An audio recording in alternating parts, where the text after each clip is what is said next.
Putin of Russia is conferring the highest order of the Saint Andrew the Apostle, an order created to recognize civilian and military merit upon Prime Minister Narendra Modi. It's the highest order of chivalry that the Russians know and confer and award. Unfortunately, viewers, this bonhomie is being given short shrift by the Indian opposition. Russia is a very, very, very important ally for India, especially in the world of today, as riven it is with all sorts of multipolarities and other contradicting and contravening interests. Amidst all of this, viewers, this summit meet, which is taking place between the two leaders after a gap of 3 years, it is becoming clear that the opposition is prioritizing petty political score settling over the imperative of securing the national interest. If this wasn't the case, it would never have leapt to echo Ukrainian President Vladimir Zelensky's withering attack on Prime Minister Modi for holding a bilateral meeting with Russian President Vladimir Putin. First, let's acquaint ourselves with why Zelensky is having a meltdown over the summit. Let me quote what he had to say today, viewers. He came out and said that a Russian missile struck the largest children's hospital in Ukraine, targeting young cancer patients. Many were buried under the rubble. It is a huge disappointment and a devastating blow to peace efforts to see the leader of the world's largest democracy hug the world's most bloody criminal in Moscow on such a day, unquote. These were Mr. Zelensky's words. Now, Zelensky is the leader of his country and is a sovereign in his own right. He therefore has every right to express criticism over the summit in a bid to pressure Modi to champion his nation, i.e. Ukraine's interest. Any viewers, any champion of their own domestic agenda would do so. In fact, Zelensky is so focused on championing his nation's cause that he is ready to sacrifice his nation's relationship with India. One wishes that all Indian leaders were this focused. Unfortunately, this isn't quite the case. Consider our friends in the Congress that are ready to put Ukraine's national interest above India's to take a few pot shots against Prime Minister Modi. Now, viewers, pay attention to what Jairam Ramesh in his wisdom says as he echoes Mr. Zelensky, who is not his Prime Minister or his President. He is the Prime Minister and President of Ukraine. Jairam Ramesh says, self-styled Vishwa Guru, who also gave himself the title of Vishwa Bandhu, is in Moscow the day a children's hospital in Ukraine is bombed. What happened to the Ukraine mein war rukwa di boast? These are Congress party sentiments, viewers. The Congress support of Zelensky is an unforgivable error of judgment, at least in my opinion, viewers. You can take it or leave it. By turning against the nation's Prime Minister, who is only trying to secure the best deal for India from an indispensable oil and arms-rich ally, the Congress is sacrificing the national interest at the altar of expedient politics. Moreover, the Congress is hardly an exemplar of morality. When it was in power, it also understood the language of making some compromises at the altar of the national interest. Here's when the Congress Prime Minister, Dr. Manmohan Singh, acted exactly as Prime Minister Modi is doing today, viewers. Let me take you back. The hard fact number one. Prime Minister Dr. Manmohan Singh's bromance with US President George W. Bush peaked in 2009 when he called the latter a great friend of India. Why did Manmohan Singh do this? Because Bush championed the nuclear deal, which was in India's national interest. In fact, it rehabilitated India in the comity of nations possessing nuclear weapons and normalized, viewers, our own stance. It was a great breakthrough movement. But what does Congress forget? That at that time, the International Commission of Jurists in Geneva had ruled the US invasion of Iraq was neither in self-defense against armed attack nor sanctioned by a UN security resolution authorizing the use of force, and thus constituted the crime of war of aggression. Viewers, any therefore casualty in that so-called war of aggression would have translated into a war crime. That's precisely what George W. Bush was in fact accused of, and even cases were filed against him on that fact. Did the BJP at that point say, why are you shaking hands with George W. Bush? In fact, viewers, it was the left, at that time the Congress ally, that had a problem. And Dr. Manmohan Singh was willing to resign over the nuclear deal. I'm taking you back to 2009, viewers. Dr. Manmohan Singh was doing exactly what Modi is doing today, putting the national interest first. At that time, neither the Congress, neither did the opposition, which was the NDA, have a problem. Today, viewers, it has a problem. Hence, I said that the opposition is therefore prioritizing petty political scores, settling over the imperative of securing the national interest. Here's another fact, viewers. That same year in 2009, Prime Minister Dr. Manmohan Singh meets Pakistan Prime Minister Yusuf Gilani within 8 months of the dastardly 26/11 Mumbai terror attacks. Why? Because the meeting was ostensibly called to submit actionable dossier on the role of Pak-based terrorists in the 26/11 attack, which was again, according to the Congress, a move necessary in the national interest. What do you think Modi is doing today, viewers, in Moscow? He's promoting his own self-interest. No, viewers, he's promoting India's national interest so that we can continue to get cheap oil and other benefits which some of our other friends have a problem with. What Congress forgets, viewers, in that 2009 second instance that I am bringing to you, is that Prime Minister Dr. Manmohan Singh reversed the stand that he himself took on dialogue with Pakistan by delinking terror from talks to meet Pakistan Prime Minister Gilani in Egypt. It's a different matter that this meeting additionally ended up equating India and Pakistan as victims of terror. But the fact is, viewers, the fact is that meeting was necessary, and therefore the U-turn. Now let me remind the Congress of another hard fact. 3 years later in 2012, Prime Minister Dr. Manmohan Singh met Iranian President Ayatollah Ali Khamenei. Why? The meeting was called by New Delhi, not by Tehran, on the sidelines of a NAM summit to safeguard the security of India's economic interests, closely linked to oil imports from Iran. At that time, we were importing a lot of oil from Iran, viewers, which kept our economy afloat. What the Congress forgets is that the meeting was held despite US sanctions and UN nuclear watchdogs reservations over Iran pursuing clandestine nuclear weapons program aimed at, quote, undermining the regional peace, unquote, viewers.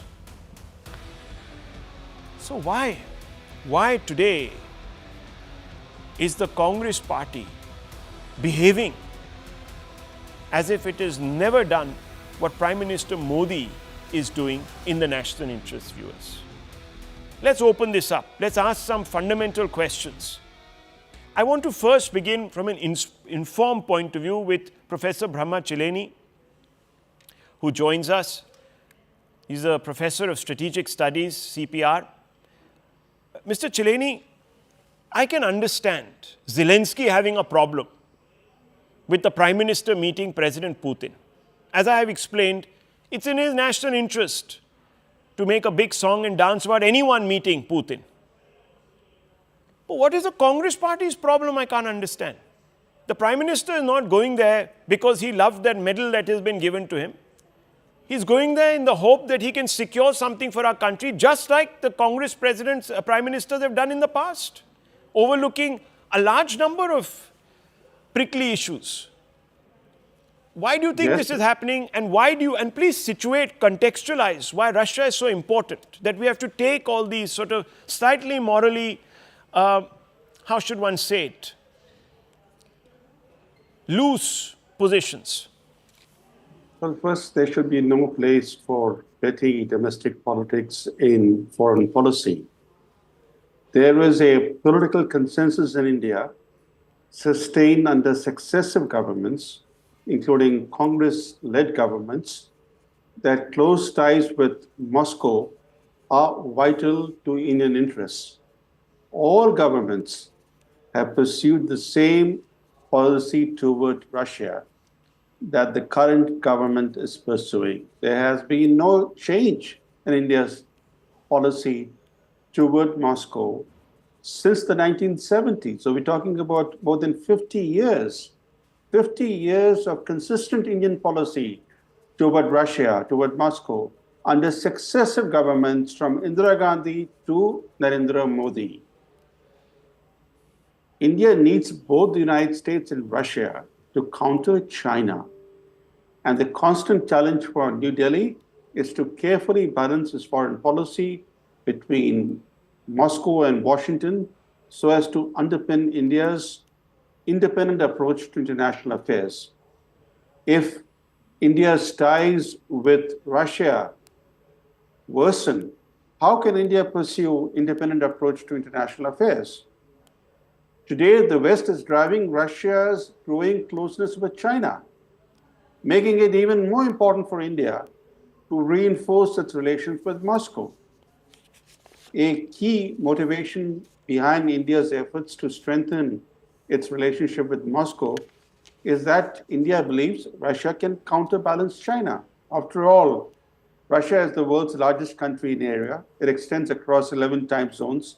Russia possesses unmatched reserves of natural resources, the world's richest country in natural resources. It has an enormous nuclear arsenal, and it has veto power at the UN Security Council. In the past, Moscow has bailed out India. This is one country, as Mr. Modi said in Moscow today, is a trusted friend of India. Trusted. That's the word Manmohan Singh used as Prime Minister. That's the word even the earlier Prime Ministers used while referring to Russia. So it's important for India to ensure that Russia is not pushed to align itself with China. Building closer cooperation with Moscow is vital for geostrategy. It's vital for balance of power in Eurasia, for balance of power even in the wider Indo-Pacific region.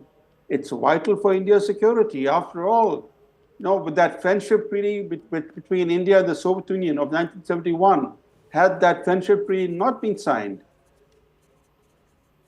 the consequences for India would have been very serious, because that friendship treaty that Indira Gandhi signed with Russia, with Soviet Union, bailed out India at a time when Nixon was prodding China to open a military front against India during the Bangladesh crisis. Kissinger was calling Chinese leaders and urging them to move troops towards the India border. Yes. What saved India was that friendship treaty with the Soviet Union. So for more than half a century, successive governments in India have followed the same approach toward Moscow, believing that a closer partnership with Moscow will enhance India's security. Well, it's also not as if, viewers, the Indian Prime Minister didn't raise the issue of Ukraine and the imperative to go for dialogue there. Please listen in, viewers, and I'm also going to put out the quote for you so you can understand exactly the words of the Prime Minister.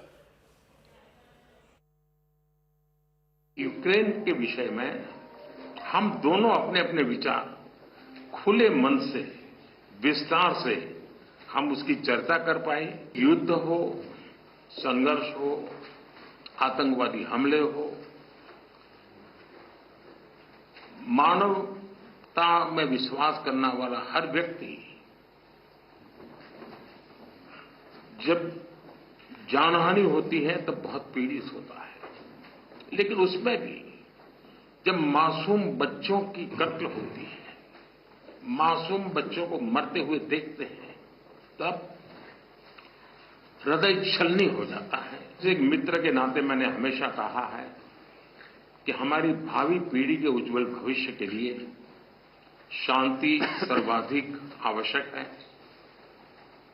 लेकिन मैं ये भी जानता हूं कि युद्ध के मैदान में समाधान संभव नहीं होते। बम, बंदूक और गोलियों के बीच समाधान और शांति वार्ताएं सफल नहीं होती हैं, और हमने वार्ता के माध्यम से ही शांति के रास्ते अपनाने होंगे। It's as direct as it gets, viewers. There's no ambiguity. The Prime Minister Narendra Modi standing up for humanity, saying that, look, you cannot have war where children are being killed in today's day and age. President Putin is sitting right in front of him. So, Mr. Kamru Chaudhary, what is your problem? What has gone wrong with the Congress party? Are you so today committed to this petty score settling that you will cross all Lakshman Rekhas, including the ones that, Brahma Chileni has sort of annotated, which is a 50-year-old one when it comes to Russia? Come on. Yeah, Rahul, You champion Soros, then you are championing this Zelensky, then you champion an N number of other warped newspaper editors and columnists and God alone knows what who have a problem with this country's rise. What is going on? Explain to our viewers, sir. Rahul, first and foremost, as an Indian, I feel proud that my Prime Minister is visiting Russia and taking India's interest to the global world order. And that's how it should have been. Even when Indira Gandhi ruled, or Manmohan Singh ji ruled, or Atal Bihari Vajpayee ji ruled, India entered into a very strategic, declaration of the India Strategic Partnership in 2000, under which there is supposed to be an annual summit between the heads of the two countries every year. Since 2020, this was not there. We all know, as an opposition party, we all know that how Narendra Modi's government has rather botched up our external affairs or foreign policy Kamru in this Chaudhary, country. don't give me this lecture. Answer the question. Look, the President Putin himself last year in December, and I read out that statement yesterday, came out and actually said that the ties between the two countries are progressing to a higher point. Rahul, He wouldn't be the saying biggest- that if he had a problem with Modi or he thought that Modi had given him the short shrift or the cold shoulder or what have you. So let's address this issue. What is your problem? Rahul- Why do you believe? Hang on, let me ask you. Do you believe that this statement by Jairam Ramesh is in good taste or poor taste? He says self-styled Vishwaguru. Self-styled Vishwaguru, who also gave himself the title of Vishwabandhu, is in Moscow the day a children's hospital in Ukraine is bombed. What happened to the Ukraine men may war Rukwadi boast? Our friend Dr. Manmohan Singh was holding talks within months of Pakistan-sponsored Mumbai terror attacks. He was Rahul, do having you want talks this- with an No, no, individual Rahul- who is cooking up a nuclear arsenal. Rahul, do you I want brought, this to be he was calling the greatest friend of India, Mr. Bush, when he was accused of war crimes. Rahul, are you do doing? you want this to be a monologue or No, I'm asking you a informed question. debate? No, you are not asking a question. sir, You are now behaving you will as an start ostrich with dilating your head the buried issue. in the You will sand. now get after you me. You do not want to see the mirror. You just want to utilize your own Prime Minister Narendra Modi. You don't want to hear criticism of him. Why? I asked you one small pertinent question. Since 2000, after the strategic agreement in 2000 signed by Vajpayee and President Putin, why did the last 3 years didn't have Okay. any summit You meeting want an answer? between the two? You No, want an first answer? question. Second question. Second question. Okay. India and Russia has got a trade imbalance of around $40 billion, skewed in favor of Russia. We are importing oil from Russia. At what cost? Are we paying them in dollars or are we paying them in Chinese currency, which the Russia is using to purchase goods from China instead of from India? India is in a trap set by the world order and Narendra Modi is playing into the hands of this world Okay, order. so what is your When question? you entered into the What is your quadrilateral question? security dialogue, What is your second when question? I tell you, you are eulogizing the relationship between India Your and first Russia question now. is, why did the meetings not why- take place for 3 years? What is your second That's- question? Let me bring in Sanju Verma. She'll respond to you. Why? How do you expect to breach the gap in the trade imbalance? Okay, second is apart trade from- imbalance gap. Okay, Sanju Verma, And go third ahead. important First point, of all, I get you this raised- feeling that the no, Congress doesn't one want us to last buy question. oil from. One No, last no, hang question. on, oil from Russia. One last question regarding the Indian nationals in Russian army. Let me just bring it to your notice. Yes. In February 2024, the Ministry of External Affairs in their website, which is still there, said the media reports of our Indian nationals stuck up in the Russian army are inaccurate. And today we have got the Prime Minister trying to secure the release of Not these trying 50 to, we have people. secured. Please, we No, have secured. no, That's the you have breaking news secured. that have come in. Now, No, one why second. this- Let me why- bring in why Sanju are you Verma. telling Sanju Verma, lies three in the eyes of questions. the nation? No lies were told, sir. If you read, the Why- MEA released a statement, and 5 days ago, Dr. Jaishankar, I'm talking about the Dr. February Jaishankar talked about, 2024 one second, statement, Dr. Jaishankar talked about getting all the prisoners back. Otherwise, the relationship would not be founded on shared values. It was a very strong statement. 5 days later today, we've got the news that this is going to happen. And those are the hard facts, sir. On the question of also your business of buying oil, etc., there are more hard facts put out there. But nonetheless, let Sanju Verma respond to you and Dr. Ranganathan right after. Yes, Sanju Verma. Rahul, especially on your show, I always say Congress Darbaris need to do their homework and come, because the hard facts mean that they are not going to be allowed to shoot and scoot, which is what the Congress is prone to doing on just about every platform, from Jairam Ramesh to Rahul Gandhi to his acolytes. Make reckless allegations and then allow the other side to tie itself up in knots and prove every damn allegation. But today I will not allow your platform to be hijacked by reckless allegations of a very irresponsible party. And I will make some hard points on your show, the hard facts. First and foremost, let's get this very clear. Why was the 22nd annual India-Russia meet not held 2 years back, not in 2022, not in 2023? So let me just remind the Congress one thing.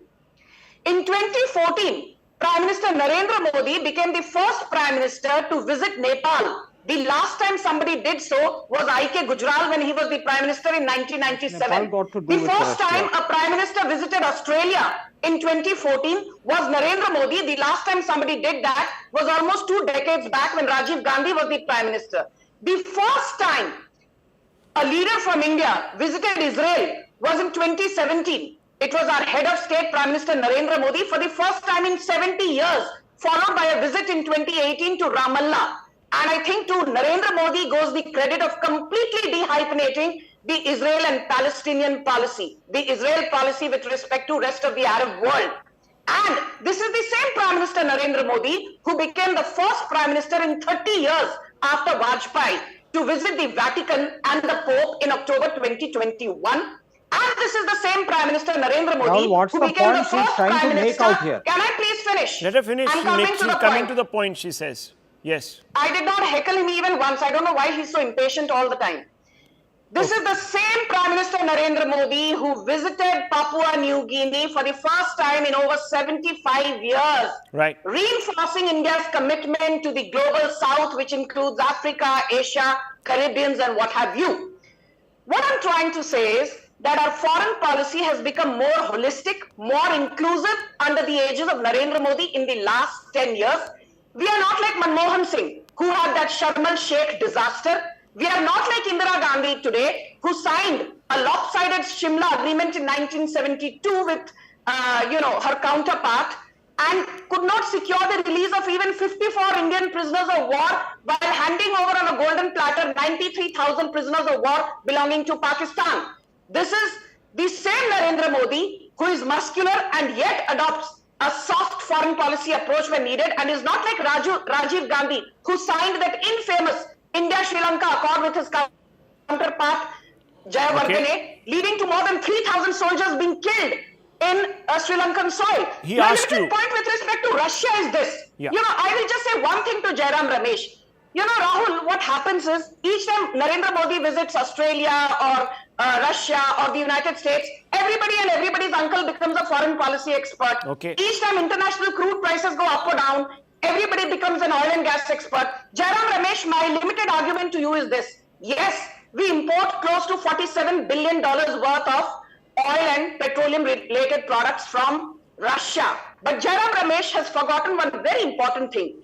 India annually imports roughly 235 million barrels of crude, and every $10 fall in the price of crude leads to a saving of 0.6% on our current account deficit, reduces inflation by 0.8%, and our overall trade deficit by 1.2%, and our oil import bill by 2.3%. So for all those naysayers who say, by securing lower crude prices from Russia, what exactly have we achieved? We have achieved this. That is the reason that you see today, fuel inflation for the last 6 months is a negative 4% on an average. And last point is this, I will end with that. You want to know what we are achieving via our relationship with Russia?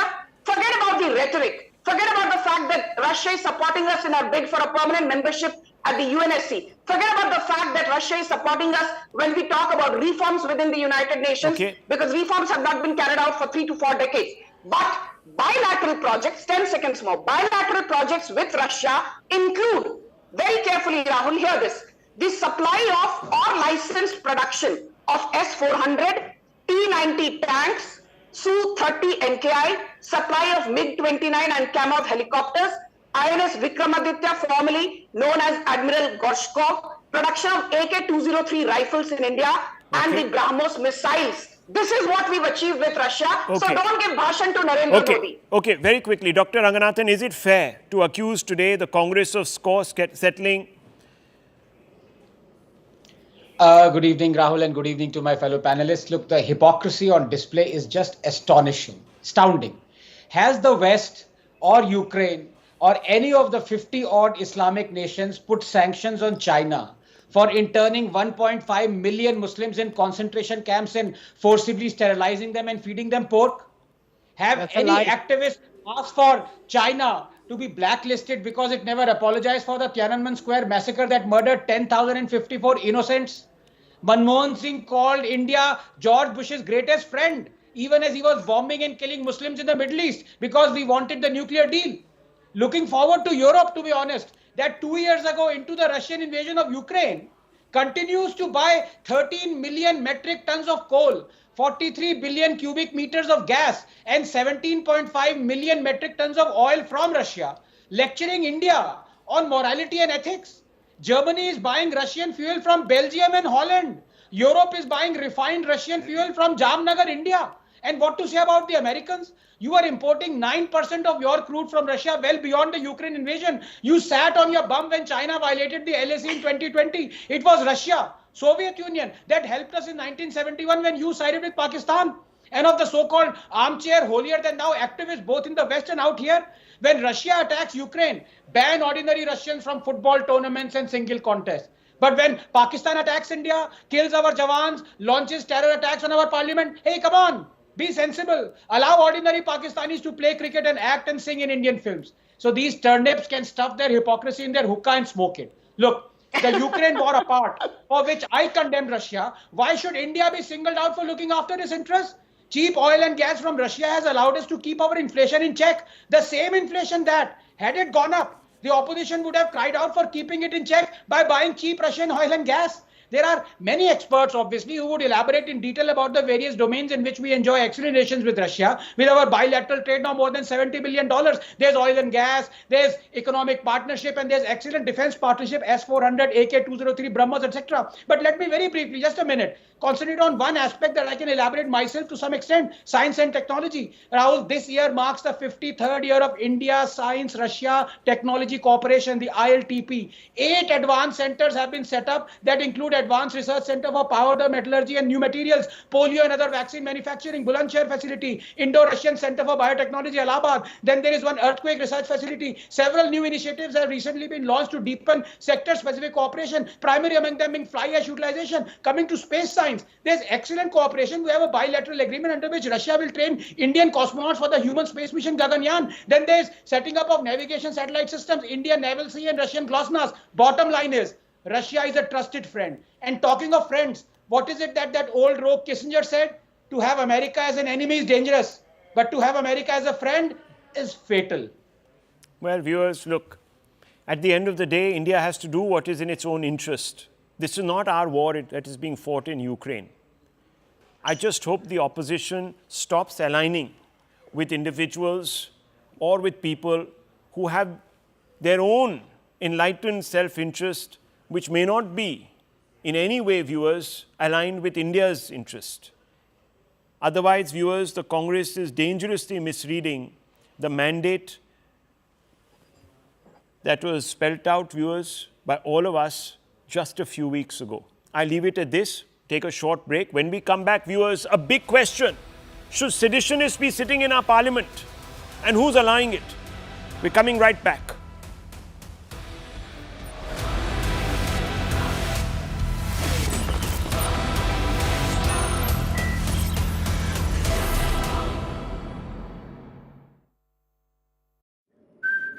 Technology and innovation. Cooperation in the startup sector has been an important focus of our business cooperation over the past 2 years. There have been, I think, 5 startup missions both ways in the past years. And during the visit of the Austrian Minister of Labour and Economy, Minister Kocher, to India in February, a bilateral startup bridge was launched between India and Austria. I think it's India's 21st startup bridge. And it has already brought more cooperation in that sector, as you mentioned.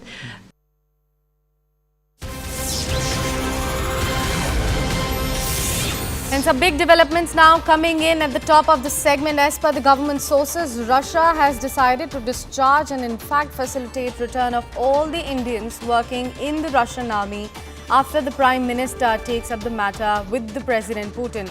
This is very big development as 4 Indians have already been killed in the war, 10 have returned, but nearly 35 to 40 Indians are still believed to be stuck in Russia. Remember, India has been pressing very hard for return of all the Indians fighting in the Russian army as well, and it can be seen as a diplomatic victory for India. We have CNN News 18's Aman Sharma and Payal Mehta joining us on the broadcast. A very good morning to both of you. Aman, first coming to you, what kind of messaging can be decoded with the strategic partnership that India is trying to hold with Russia under Modi 3.0?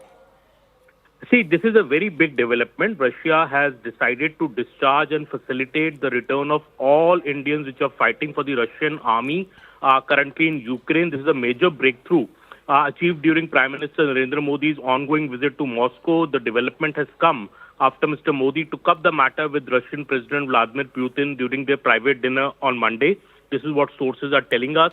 And, the plight of the Indians fighting for Russia and the Ukraine war has been a key concern for New Delhi. In recent months, reports had surfaced about Indians who had fallen prey to job frauds, were tricked and forced by scammers to fight for the Russian army, which allows recruits from other countries. So far, 4 Indians have been killed in the Russian-Ukraine war. 10 of them have returned to the country, but about 35 to 40 Indians are still believed to be stuck in Russia. And this is why the India's foreign ministry has earlier said that it has been pressing very hard.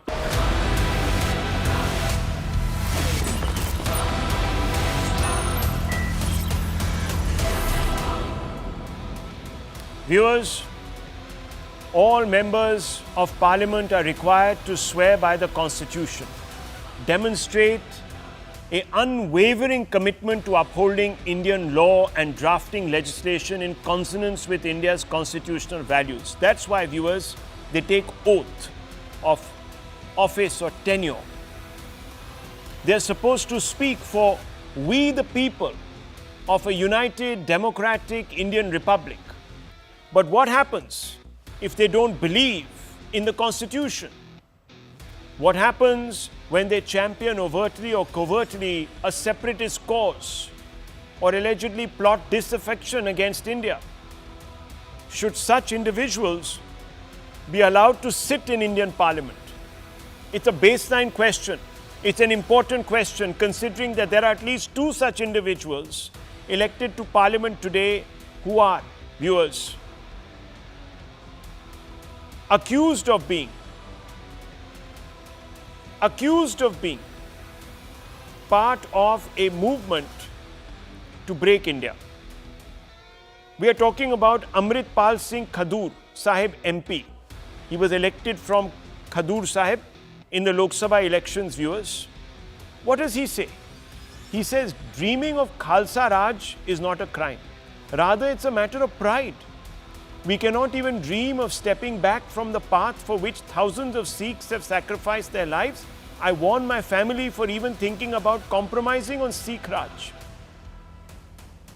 Viewers, Amritpal Singh is an unabashed supporter of Bhindranwale. Bhindranwale, Jarnail Bhindranwale, who wanted to break up India. He was sponsored by Pakistan to sow the seeds of separatism in this country. Yes, he was a political creation, viewers. We all know all of that. I'm not going to run away from this. But he went rogue. Viewers, here is his protege, or at least self-professed protege. And he believes that Khalistan is worth a cause that one should be sacrificing for. Can this person speak for we the people of India, viewers? Should this person even be sitting in Indian Parliament? And why hasn't anyone, viewers, A, opposed his entry in Parliament, or B, most importantly, moved to expel him? Where is the Ethics Committee of Parliament after this man's statement? Why isn't it sitting in judgment of this man and at least rusticating him from Parliament if nothing else? There's another individual, viewers. Look at the middle of your screens. His name is Rashid Engineer. He's an alleged ISI agent. He's been jailed since 2019 in connection with terror funding cases. He's accused, underlining the word accused, of inciting disaffection in Kashmir towards India. He's accused, again, underlining that word accused, of working with Pakistan operatives, which can only mean the deep state, and J&K separatists. Again, accused, underlining that word, of helping fund stone pelting, vandalism and bunds. He's accused of threatening Jammu and Kashmir police to disobey government orders. Rashid claims NI has no incriminating material against him. Viewers, should an individual who till the other day was not in any way aligned to India's constitutional values be sitting in Parliament? Should this individual, who is being described by none other than top Kashmiri politician Omar Abdullah as the leading edge of the Islamist wave, be sitting, viewers, in a house that swears by secular, democratic, liberal principles? Think about that, viewers. This is an important debate tonight. Imagine if all the world separatists tomorrow leapt in to Parliament by playing cynical political cards, extreme parochial cards. What would happen to the unity of our country? Let's open this up. Let's ask some fundamental questions. Dr. Anand Ranganathan here with us, Kamru Chaudhary, political analyst and Congress sympathizer here with us, Ahmed Ayaz, a political analyst with us, Major General G.D. Bakshi, defense expert, person who served in Kashmir and has stood up for the national cause, the national interest, taken bullets for it, viewers, is here with us. I want to begin with you first, Mr. Ahmed Ayaz. Do people like Rashid Engineer deserve to be in India's parliament? Oh, it's not you and me to decide. You see, we are in a democratic setup, and if he has contested, he is allowed to contest, and people have voted for him, and he is elected. So people are the super, they are the supreme, they are the bosses in a democracy. If people elect him, I think we respect that. We have to respect the, the what you call it, the mandate given by the people. I think it's not anybody other than the people to decide who is to go to the parliament or not. If they have decided, well, it is their the choice and they have done it. And that need to be accepted as long as I'm concerned. So I want to ask you, Sadhvi Pragya is a politician who all of you people opposed. You said she should not be sitting in parliament. Why, sir? If she got elected, then it's okay. No. In case after election, somebody does some violation in the she did it before. Rules or whatever. She did it before. Don't lie. I am at the Ayaz. You know the facts. Okay. She was accused of various crimes. Never convicted, accused of various crimes. I think we've lost Dr. Ranganathan. We're going to try and bring him back there. Okay, One Rahul, second. She was accused, and all you so-called great apostles of secularism had a real problem. You said the BJP has committed, one second, a crime. Okay. तब तो आपको ये नहीं defense लगा कि people of India are the last voice, this, that, the other. Why? Why this double standard? No, here's a difference. No double standard. Here is a difference. Okay. One, that who is allowed to contest. If there is no crime and he is allowed to contest, or even with the crime somebody Are you today telling me, sir, that you are not aware when Rashid Engineer praised Pakistan and called for a separate Azad Kashmir? Are you not aware of this? This is on record. I'm not pleading for Engineer Rashid. What I plead is, as long as somebody is allowed to contest. Is it seditious or not? Is it? Look, I'll get into the law bit in a little while. I'm asking you, morally, sir, you cannot have two different yardsticks, can you? I'm not having two different yardsticks. Point is that he was allowed, whether right or wrong, he was allowed to contest, and people elected him. Then he should not have been allowed. If at all he is so criminal, there's a crime, there is something done which does not warrant him to come to the parliament. We are not going to tonight take a position, is it? On moral grounds, we are not going to take a position. We are going to hide behind legalities, which obviously viewers, in my opinion, need to do away or differentiate with such cases of obvious seditionists who have come out and championed the cause of an Azad Kashmir on live national TV. How can those people, viewers, be expected to uphold the Indian Constitution? So let's not tonight hide behind the law. The law may be forgiving in this instance, or the rules, forget the law. The rules might be forgiving. But today we have tucked away our morality, is it? We've run away from it. Wow. I love that hypocrisy. Can you imagine? Kamru Chaudhary, you had a real problem with Sadhvi Pragya. You have no problems with any of these people. Engineer Rashid and company. I have got problem with any such type like T. Raja or Navneet Tarara who are spreading hate in the country. They are also anti-nationals in my eyes. Like Engineer Rashid or Amritpal Singh. All these idiots deserve to be behind so why bars. was the Congress party giving, hang on, another Khalistan sympathizer, Sidhu Moosewala, a ticket?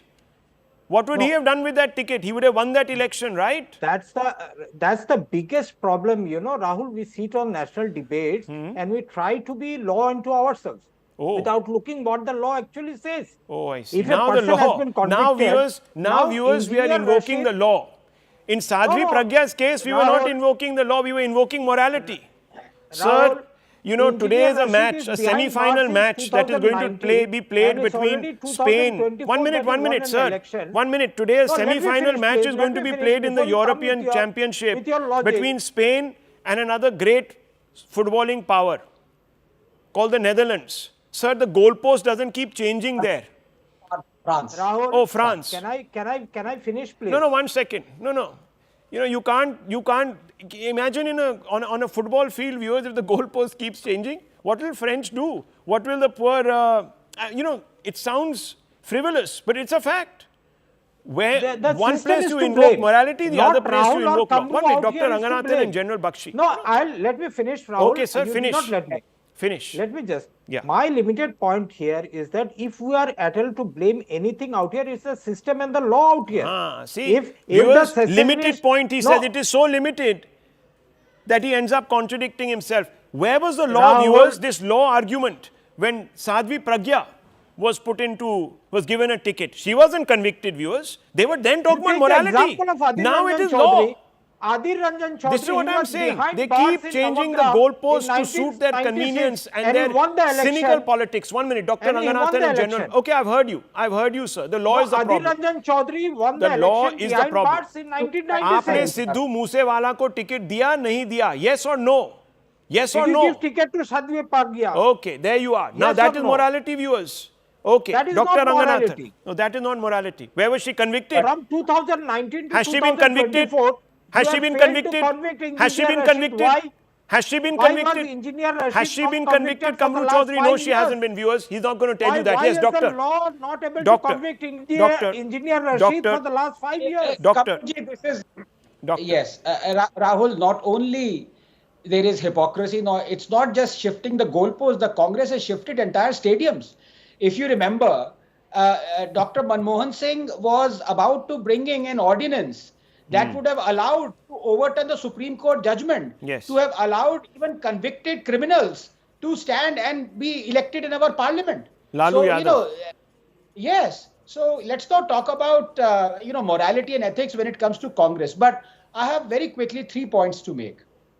And the fact of the matter is they might come across as very uncomfortable for everyone. For that, I apologize at the beginning. But actually, no, I don't, because these are my views. Number one, I am a free speech absolutist. I believe that the sedition law is draconian and has to be changed. Number two, using the same sedition law, it was under the UPA that 8,500 activists were charged under the same law of sedition in one single day. And the then sitting Home Minister, Mr. Chidambaram, called them, quote unquote, anti-national. This is what the Congress did. Other than that, the fact remains that unless there is a palpable, imminent threat to the Republic of India, I don't believe the sedition law holds any water. Now, coming directly to these people, now, of course, the law says because they are not convicted, they can stand. They have qualified as members of parliament and they have sworn allegiance to the Constitution of India by taking the oath. The final point out here, and this is very important. I also have no objection, I have to say this, to Amritpal Singh saying what is wrong in dreaming of Khalsa Raj. Because the fact of the matter is, yes, he is dreaming of Khalsa Raj, but does religious scripture not tell us that there is Dar al-Harb and Dar al-Islam, and it is the duty of everyone to convert Dar al-Harb into Dar al-Islam? So it is the duty of every Muslim to have Islam rule the world. Now, are you going to ban those religious scriptures? If you have the guts, then do so. If you don't, then let us not be hypocritical. Let us allow everyone to dream of their religion conquering the world. Rashtra is also blasphemous. Now there comes Calling the water. for Hindu Rashtra is also anti-national. I'm not supporting Khalistan out here, nor I'm supporting any Islamic Rashtra out here. I believe in the superiority of the Constitution of India. You do not gaslight out here by bringing in. No, this is not at all. This is a hate speech you are putting out on Rahul Shivshankar's show tonight. You are propagating hate in the eyes of the nation. Don't bring anything. First, amend the laws. Ban people like Amritpal Singh, Sadhvi Pragya. Let me bring in General Bakshi. From contesting election. General Bakshi, in these two cases, there is an imminent threat. Let's not be beating about the bush. What Amritpal Singh was doing in Punjab, revived militancy and almost led to the lynching of policemen in a police station. We all know what happened there. There was an imminent threat of violence. In fact, there was, to a great degree, violence. And what Engineer Rashid is doing is reviving once again the same sentiments that saw thousands and thousands and thousands of people on both sides, Hindus, Muslims, etc., shot dead in Kashmir, which is continuing to happen even as late as the last 12 hours ago, General Bakshi. These individuals, can they be sitting in our parliament, and what are we doing about it? You know, Rahul, let me state unequivocally, Amritpal Singh had gone to Dubai. He had shaven off his hair. It is sacrilege for a proper Sikh, self-respecting Sikh. He had shaved off his hair. He was a driver. He was picked up by the ISI for his uncanny resemblance. He was tall and slim.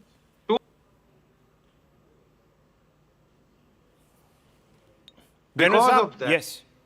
Yes, yes. He was picked up, and because of his resemblance to Jarnail Singh Bhindranwale, he was turned around and parachuted into the Punjab to start a campaign ostensibly against drugs, but to build up that kind of a moral halo, like the way, Bhindranwale had acquired in Punjab. I was there serving in that benighted state in that those very difficult times. We know the hell that we passed through.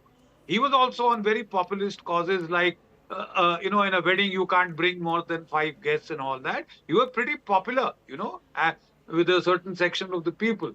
But then we all know what he did and what the state ended up with. The most tragic consequences we had to bear. This man was parachuted. This man has been accused of waging war against the state, attacking a police station, taking the police forces of Punjab and the Union on a merry-go-round chase all over the Punjab. Rashid Engineer, you and I both know personally. I mean, that man is sick in the head, right? He is downright dangerous, the two of them. Rahul, I just ask you a simple question as a security man. Tomorrow, these two guys are in the parliament and they decide to now become super martyrs by hurling bombs, by bringing in weapons, and they have a pot shot, at your top hierarchy. They're sitting in the same wells of parliament. They might like to emulate a very sacred character from a freedom struggle in the very negative way. These people are downright dangerous. Rahul, the sacred halls of our parliament, the chambers of our parliament, we cannot afford to let them be the last refuge apart from the scoundrel, the terrorist, the smuggler, the rapist. There are such strictures. Before I can join the army, the navy, or the air force, I have to go through a clear vetting process. Can I be allowed in? And if I have anything dubious in my background, there you go. You will be thrown out faster than you can say Jack Robinson, even if you get recruited. Here are people who have demonstrated their perverse, inclinations against the state. And let me tell you, inclination to wage war absolutely, against the General state, Bakshi, let me also remind our viewers that every vote in parliament counts. Every vote, viewers. It can be the difference between a government surviving or a law passing. Tomorrow, viewers, these individuals are seeded by some nefarious agenda or some foreign power and player to vote or to take decisions or to even share secrets. Remember, they are part of panels, etc., viewers. I don't know if they'll ever be appointed, I hope not, but they can demand documents, etc., even legislation. Yes, Dr. Ranganathan is raising his hand. There are many security implications here, Dr. Ranganathan. Rahul, no, but this country goes by the rule of law. The fact of the matter is that a third of the sitting MPs in our current parliament are facing serious criminal charges. Are they innocent or are they guilty? They have to be convicted. If Amritpal Singh has committed crime, then he would be convicted, but till such time, he is as innocent as you or I. That's but the fact, and that's do the we law. believe this Ahmed Ayaz's argument that, oh, the people have, decided, etc., because the people also put Hitler into office after reading his manifesto, which was his crazy book. So tomorrow, we should never have a problem with anyone, including what Mr. Kamru Chaudhary says, with anyone who even espouses, forget a Hindu Rashtra, Hindu Rajya, viewers. Why should we have a problem? Why should we have a problem with the Savarkars tomorrow? One second, a protege of Savarkar comes along and says, look, I'm going to stand for elections and I'm promising that if I win, I will bring in a Hindu Rajya, a Hindu state. Forget about a Hindu nation. A Hindu state, viewers. Then will the same Congress party be so lenient? No, of course, they will be, viewers, they will be frothing India at the mouth. Wherein terrorist organizations have run the state. Today, viewers, we have political parties who are giving tickets to individuals that are avowedly champions of separatism. Avowedly. Just go back to the Punjab election, viewers, Sidhu Moosewala. Dr. Ranganathan, surely the responsibility also lies upon politicians at the end of the day. Fair enough. The law is so, magnanimous, etc. But politicians who routinely talk about putting morality first, putting national interest first, why don't they follow it? Their dharma. Because they are hypocrites. There you go, viewers. Simple. One word. Yes, General Bakshi. Before I wrap out, yes. Yes. Rahul, we often go back to the British Empire and say it was draconian and therefore those sedition laws should not be made applicable now. Yeah. I just make a humble submission. I have fought against these people all my life. The British never faced the kind of armed resistance, that the post-independence state has faced. Yes. They faced a non-violent revolution, so-called movement by Mahatma Gandhi, a kind of an orange revolution equivalent of the past, non-cooperation movement. They never faced a real tough, armed movement. They faced people like Bhagat Singh and this thing who were more or less individual gunmen.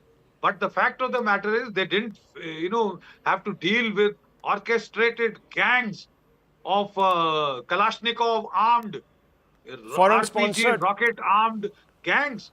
What we are facing now, the problem is far more serious than it was pre-independence. Well, and viewers, we may need to toughen our laws.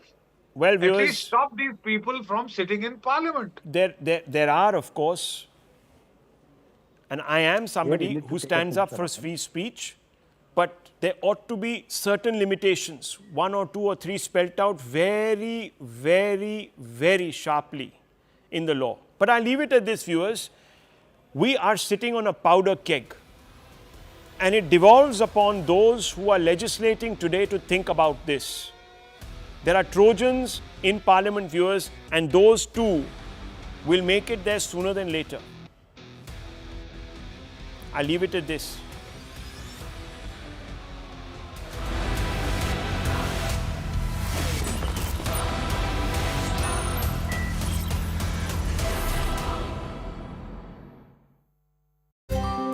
Roots, and in fact, Foreign Minister S. Jaishankar had said that the issue is of very deep concern for India. They had been engaging with Russia for the past few months for a headway, because the recruitment of Indian nationals in the Russian army is in a conflict situation, is not in consonance with the India-Russia diplomatic partnership. That is what Indian Foreign Ministry has been maintaining. So this breakthrough now coming during Prime Minister Modi's visit to Russia will be seen as a major diplomatic breakthrough. Right, Aman. Please stay with us. Payal also continues to stay with us on the broadcast. Payal, why exactly having a very strong bond and a bonhomie with Russia at this point of time so important for India, also considering a couple of, strained border relations with rest of the countries? Well, of course, India's visit to Russia is being keenly observed by many, including China and US, among the others as well. Remember, it was Prime Minister Narendra Modi who used his diplomatic excellencies and used his diplomatic connections whatsoever that he had when he was safely able to evacuate Indian students stuck in Ukraine during the beginning of the war. Remember, Prime Minister Narendra Modi spoke to both the Israel president as well as, Ukraine president, as well as the Russian president, and a safe evacuation of the Indian students really happened as well. So this is Prime Minister Narendra Modi's first visit ever since he became the Prime Minister, out of the country. He's gone on a diplomatic visit as well. So obviously it's a very important visit given the fact that there's going to be the discussion of the Ukraine war also, which is going to be on the agenda, because the Indian government is always in the opinion that, war is not the solution for anything else, and we are not in a condition to wage war as well. So of course, other key issues including defense and, the fact that India has been buying its petrol from Russia has also been on the watch for many countries, especially in the West as well. So all these discussions will be extremely important as Prime Minister Narendra Modi continues with his visit. Of course, he had a first, he landed there yesterday. He had a one-to-one meeting with the President, with President Putin yesterday, and the results are already there for people to see. There are many Indian families who wanted their people to be back, given the fact that several Indians had laid down their lives, had in fact suffered because of the war in Ukraine, and basically, they were converted into soldiers for the Russian army, but they will now be returned back to India. That's of course a huge diplomatic coup as far as India is concerned. Now, Prime Minister Narendra Modi, who is currently in Russia, sojourned, landed in Moscow on Monday evening. And upon his arrival in Moscow, Prime Minister Narendra Modi was accorded Guard of Honor at the airport itself. Russia's first Deputy Prime Minister, Denis Manturov, received Prime Minister Modi at the airport.